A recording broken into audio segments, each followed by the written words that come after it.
welcome to another edition of the Public Interest. My name is David Granger, and on this series of programs, we continue to examine aspects of public policy in Guyana.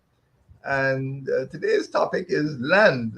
Guyanese like to boast that we're the biggest and most bountiful, most beautiful country in the Caribbean, and we have lots of land. And sometimes in the news, you hear people promising land which they don't own. And we need to understand that land is a gift, but it's more than a gift from our ancestors. It is a loan. We hold this loan for our children. We can't carry the land with us when we die. We are just the trustees of this land called Guyana. We are holding land on loan to pass on to our children. And the landowners must understand that. And our children must look forward to receiving the land that their parents got from their foreparents and using it prudently, and of course passing it on to their children as well. So land is more than a gift. It is something that we hold in trust to pass on to our descendants. But land is an indispensable resource. We cannot live without land. We can't live in the air. The basis of agriculture is land. Our natural resources come from the land. Land is a social resource that we use to satisfy our human needs for food, for shelter, for leisure. And land is also a strategic resource. As you know, our neighbors to the west, Venezuela, has been claiming a large part of our territory, 142,000 square kilometers of our territory, of our land, is claimed by Venezuela. Strategic. Suriname on the east claims 15,000 square kilometers of our land. So land is not a plaything. Land is a strategic asset, and our neighbors on the east and west have claimed and have sometimes used violent methods to take control of that land, which belongs, of course, to Guyana. Land, of course, for us Guyanese, has particular meaning, particular significance, every one of us. For the indigenous people, of course, many of whom still live in regions 1, 7, 8, and 9, and to some extent in region 2. Land is a necessity. It is necessary for the economic subsistence and sustenance, for food and medicines. African Guyanese, in the months and years after emancipation, 1838, bought land on which they established their villages. Indian Guyanese as well, some of them were given land in exchange for the return passages at the end of the indenture. And many of them, continued to live in Guyana and in villages of their own. Particularly with those three large groups, Africans, Amerindians, and East Indians, land is of prime importance, and we mustn't joke about land. When Africans speak about ancestral land, they're serious. When Amerindians speak about land titling, they're serious. Indians have had some land titling problems too, land tenure problems, I think in region 5. And people are serious about their land. But land is subject to a lot of influences, and one of the influences we need to be careful about is the penetration of foreign entrepreneurs onto our land. There's also commercial penetration and speculation. Sometimes people buy land, in order to, as an investment, in order to use it for some future purpose, not to use immediately, but hoping that the value would increase as time goes by. And then land has become available because of the contraction of sugarcane cultivation in the sugar corporation. And land is also used or used by squatters, and squatting settlements tend to sprawl. Land is necessary for infrastructure development. If you're going to put new roads and new pipelines, you need to put it in land. And also, by creating four new municipalities, Bartica, Madia, Mabruma, and Lethem, um, we need to ensure that those municipalities have jurisdiction over the land that they're responsible for, so that they can deploy, municipal services to the people, to the townsfolk in those four new towns. But land also is subject to a lot of litigation. It's not easy, but I think you might have read in the newspapers quite recently, a judge of the Caribbean Court of Justice reported that land litigation by Guyanese alone constitute maybe over 40% of the cases, in front of the CCJ. So Guyanese are very, uh, uh, you know, uh, prone to go to resort to litigation over land issues, probably more than uh, residents in other countries which subscribe to the CCJ. Um, as you know, the APNU AFC coalition established a commission of inquiry because of the volume of complaints from African Guyanese and indigenous groups. There were two different matters. The African Guyanese complained about the loss of ancestral lands or the occupation of ancestral lands by people who did not belong to those communities. And of course, the indigenous groups complained that the land titling had been incomplete. As you know, as far as the indigenous people are concerned, from the time of independence, the PNC administration set up the American Lands Commission, and a lot of the lands which were owned by churches or other groups was actually transferred to the indigenous people at that time because of the American Lands Commission. But disputes have arisen, and unfortunately, up to the present time, some of those disputes remain unsettled, as you know, particularly in the Upper Mazruni area, the Senaro. The matter had to be taken up to the Inter-American Human Rights Commission. So land issue is still contentious, and not just going to the CCJ or the local courts, but also to the Inter-American courts.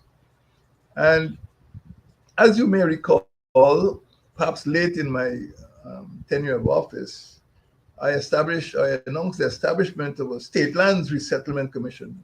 And this could not have happened before because it really was a consequence of the restructuring of the sugar industry. And some lands had ceased to be profitably cultivated. And a decision was taken to establish the State Lands Resettlement Commission with the aim of ensuring that sugar workers were given an option to go into farming on some of those lands. It wasn't a giveaway, it wasn't a bonanza. It was a humanitarian measure by the APNU AFC coalition to ensure that sugar workers were settled on the land to produce agricultural commodities. Unfortunately, time ran out, and the APNU AFC coalition had to demit office in August 2020. But the State Land Resettlement Commission was meant for sugar workers, and it's well known, it's well publicized, and it's not a secret. And unfortunately, that was unfulfilled. My friends, we have witnessed in Guyana something of a land rush. Some of you may call it by a more crude expression, land grab.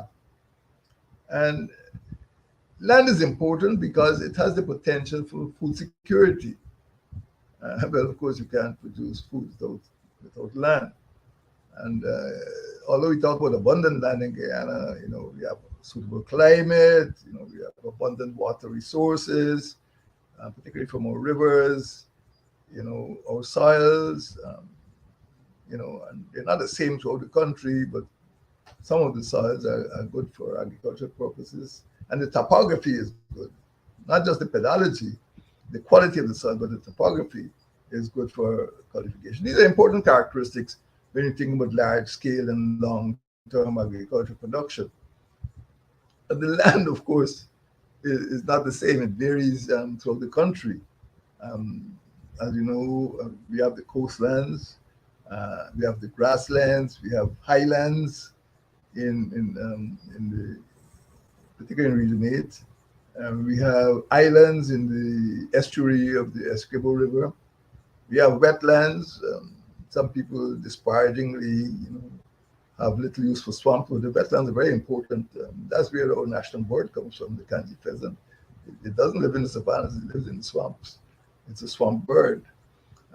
We have our rainforests, we have our beautiful rivers, we have waterfalls, and of course, particularly in the Pamun Supunam region, we have lakes. So there are 10 different types of uh, landscape. And of course, these are distributed in what the geographers call more properly landforms. The coastal lowland, the sand belt, where we produce a lot of our bauxite. And the coastal lowlands are very fertile. That's where we grow most of our sugar and vegetables and rice. So sand belt, that's where we do a lot of bauxite mining, and people are doing a lot more quarrying now, sand quarrying and stone quarrying from the sand belt. Then you have the central penny plain and the highlands. Well, much is not grown in the highlands, although some areas are very fertile, particularly in the Putara Siparuni, which could produce. Transportation is difficult, getting stuff to the market is difficult, but some of the best tomatoes and potatoes come out of the Putara Siparuni region in the highlands. Very cool sometimes in the morning, very suitable for growing certain types of vegetables. And of course, uh, many Guyanese live on the coastland, which is the most populous, and is also the most prosperous part of the country. But countrywide, arable land is only about 8.5% of our territory. When people speak of this vast land, only about 8.5% is really arable. Some of it is not arable. That is, we cannot use it for agricultural purposes. We could use for other purposes, mining and so on. But the actual amount of arable land is limited, and we must be careful when we're promising to give away all this land, because we have to think about Guyanese first. Uh, Land, of course, is what attracted the Europeans here first, particularly for the production of cotton and then later sugar. And at its height, about 6 million hectares of Guyanese land had been devoted to sugar production. And of course, there's just so much sugar um, that Guyanese could consume. A lot of it was for export. So a lot of land that could have been used for food was used for sugar. And that is an issue because it is a vast area of land. And now that the sugar industry, but not now, the sugar industry has been under stress for half a century. Some areas, as you know, used to be prosperous sugar plantations, like Grove Diamond. They are now prosperous housing estates, not sugar estates any longer. So regimes, in the last 50 years, from both sides of the so-called political divide, have witnessed the contraction of the sugar industry. But at its height, was 6 million hectares had been devoted to sugar production, sugar cultivation, sugarcane cultivation. And of course, lots of land is leased for logging and mining. And recently, we've noticed that um, some companies from the People's Republic of China occupied in all about 1.4 million hectares for logging. This is serious. This is serious. Chinese companies alone occupied, 1.4 million hectares of land for logging. And land for agriculture, of course, is important because they produce food. And rice and sugar, of course, are needed for consumption and export. But agriculture production is important, and it accounts for a large percentage of our GDP. Mining accounts for 15%. Gold and bauxite accounts for a large proportion of mining. And of course, we have squatting. Squatting became noticeable in the mid 1960s during what is called the disturbances.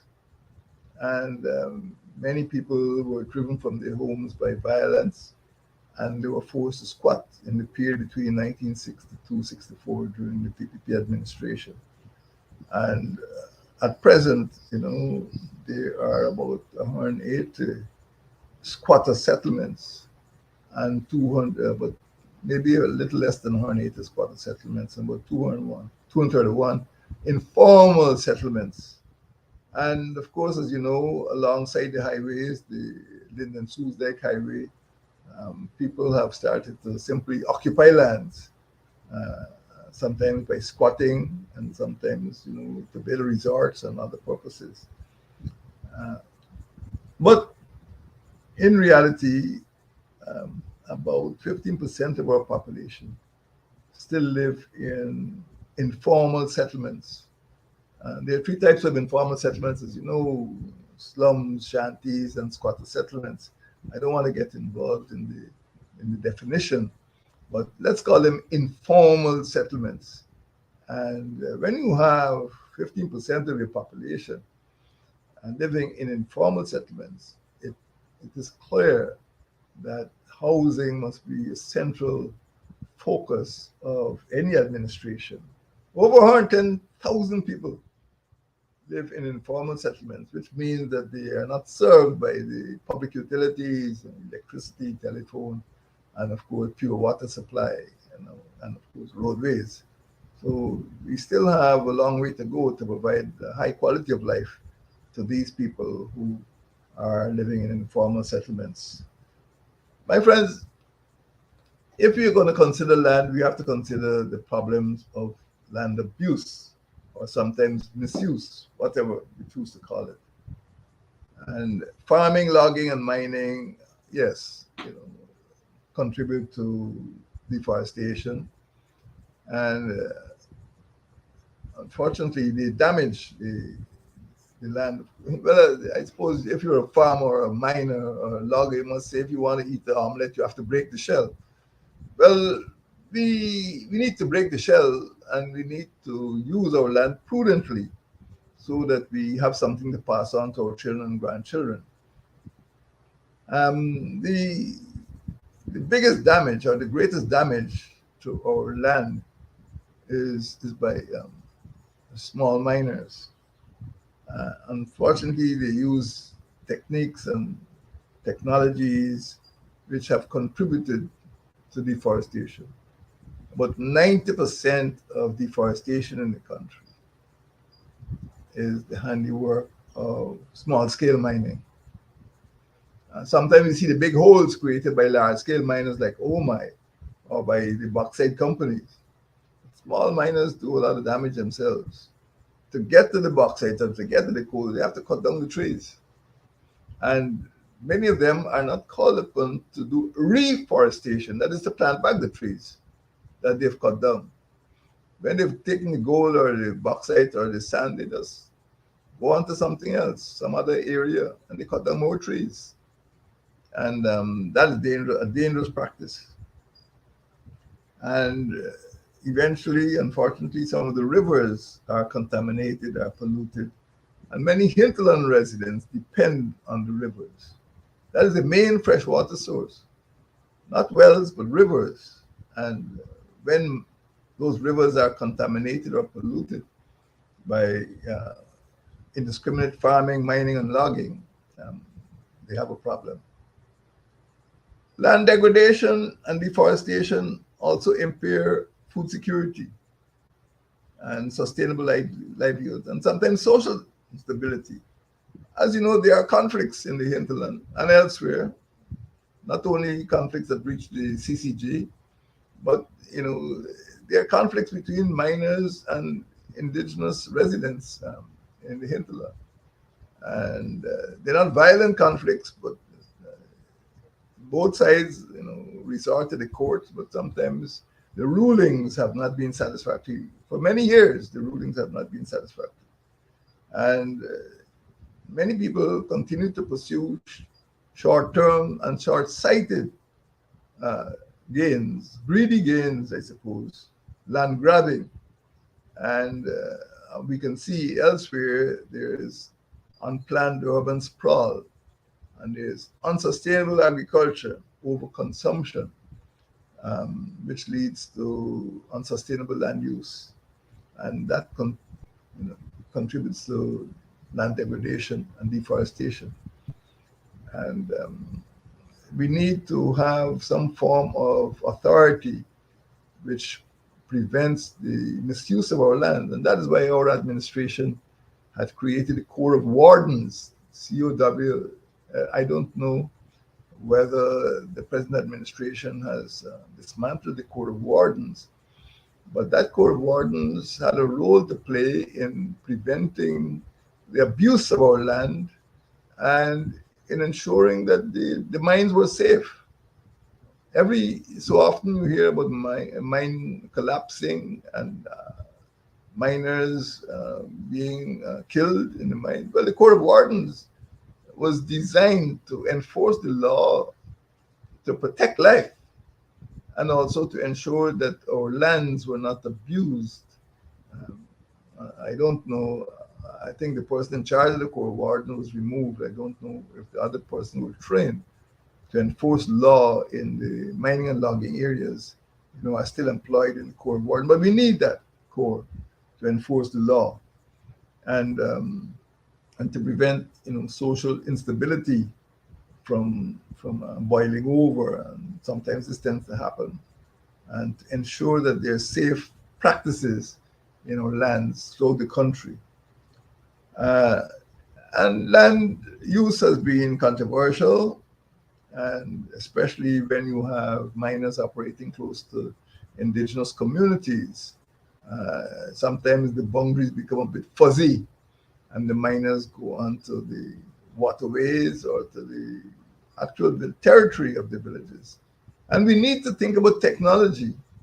We need to think about using drones, and we need to think about new mapping technologies which could precisely define the boundaries of the land, especially for the indigenous communities in the hinterland.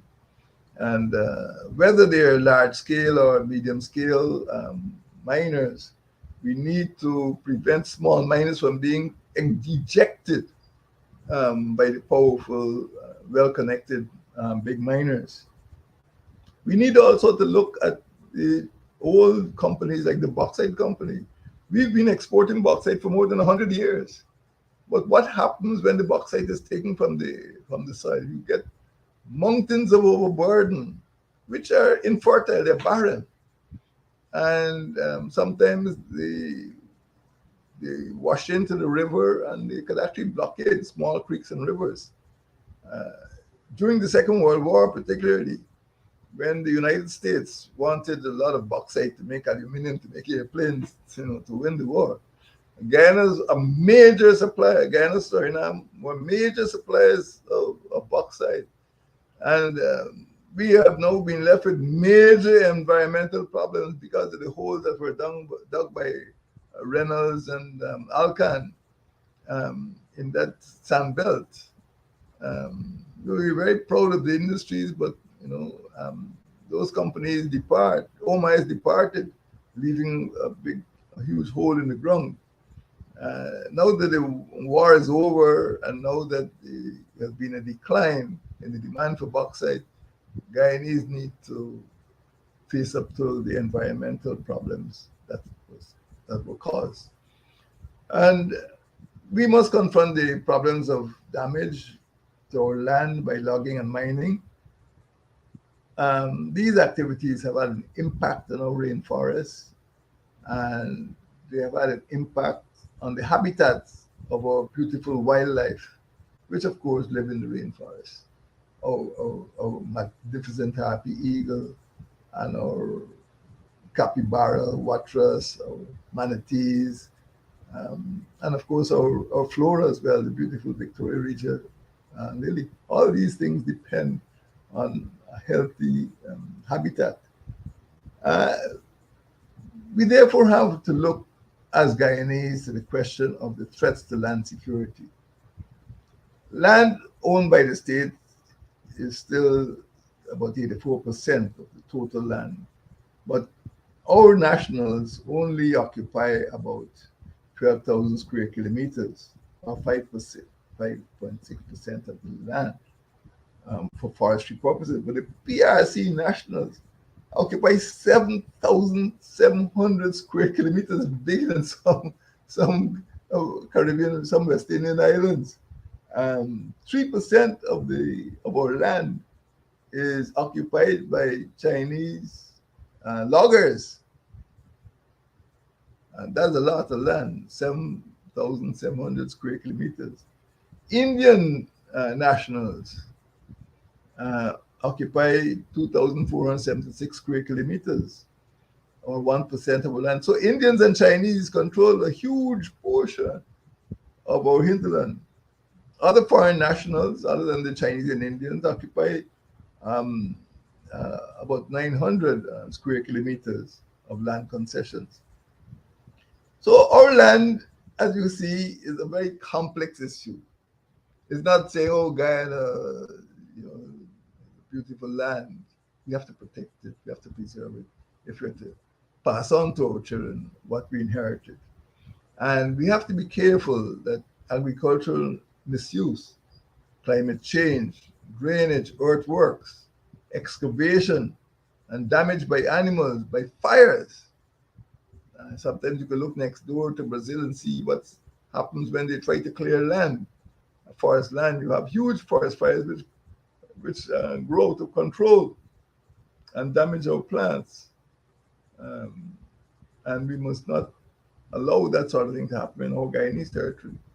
In Guyana, of course, there can be various impacts, from contamination by herbicides. People overuse herbicides and insecticides and fungicides. I remember when I was young, in the countryside where I grew up, you might see a lot of carrion crows, when they were eating the carcasses of dead animals or fish or something. Afterward, the carrion crows started to disappear. And you realize that the animals were ingesting the pesticides and the fungicides and so on from the farms and the weedicides. And the carrion crows, when they ate animal meat, the decaying animal meat, they died too. So by the excessive use of these chemicals in the name of protecting the crops, we wiped out some of those carrion crows. Well, nobody had great respect for the carrion crows, but they serve the purpose. Um, and we must be careful with the use of these herbicides and insecticides and fungicides. And sometimes the sedimentation, sometimes we want to power up our agriculture with a lot of chemicals. The plants, we produce too much, and the plants can smother aquatic life and kill the fish and kill the animals, and sometimes they cause erosion. So the proliferation of plants in the water could affect livestock and of course um, could affect other farmers who depend on the livestock and not just on agriculture. And the excessive use of these chemicals depletes vegetation. So we have to be very careful and think of the future use of land when we try to gain past profits from the land that we have under our control. What is the way forward, my friends? Land degradation and deforestation will deplete our resources and cause greater underdevelopment. The State Lands Act should be enforced rigorously to provide better regulation, not only of state land, but of all of our lands, rivers and creeks. On our law books, we have over 30 legislative measures to address land needs or land use, and they must be enforced. Our land can be better protected if we rigorously enforce the existing legislation. We don't need new legislation.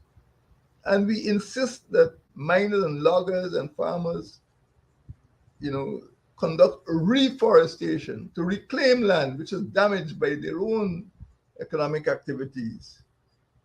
We have regulations for reclamation. We have regulations for reclamation, and they must be enforced. That's why we need a Corps of Wardens in the hinterland to promote the sustainable use of our lands. And we have agencies, the Ministry of Natural Resources, Guyana Lands and Surveys Commission, and the Guyana Forestry Commission. And we must make these industries work to protect this gift, that we inherited from our parents. My friends, land is more than a gift from our ancestors. It is a loan, and we hold that loan in trust to pass it on to our children and grandchildren for the rest of eternity. Land is precious. Let us pass on to our children and grandchildren more of better quality than we inherited from our parents and grandparents. May God bless you. Thank you for listening.